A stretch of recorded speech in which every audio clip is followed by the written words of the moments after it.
Office থেকে এসে just বসেছি, রিশু বায়না ধরেছে মাম্মাম ব্যানানা শেক বানিয়ে দাও।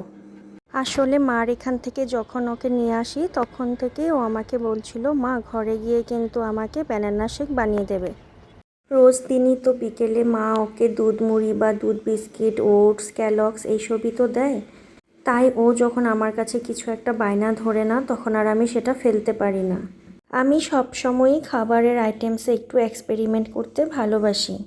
তাই আমি একটু অন্যরকমভাবে আজকে শেকটা বানালাম।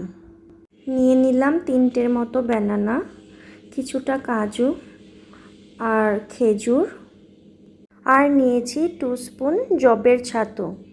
এটাতে আছে নিউট্রিশন, ফাইবার, প্রোটিন। এটা অপশনাল, একটা হেলদি ভার্সন এবং পেটটা যাতে কিছুক্ষণ ভরে থাকে আমি তার জন্যই অ্যাড করেছি। নিয়েছিলাম মধু আর দুধ। দেখো চকো সিরাপের প্যাকেটটাকে কি করে রেখেছে। চলো ব্যানানা শেক রেডি হয়ে গেল। আর এই যে তোমরা ভিডিওটি দেখছো এটা মোটামুটি 7 বা 8 মের ভিডিও হবে। তখন ঠান্ডা লেগে আমার ভয়েস টোনটা পুরো ডাউন হয়েছিল বলে ভয়েস ওভারটা দিতে পারিনি আর শেয়ারও করা হয়নি। চলো আজকে তাহলে এখানেই শেষ করছি। আর তোমাদের ভিডিওটি কেমন লাগলো সেটাও জানিও। তোমরা খুব খুব ভালো থেকো। টাটা।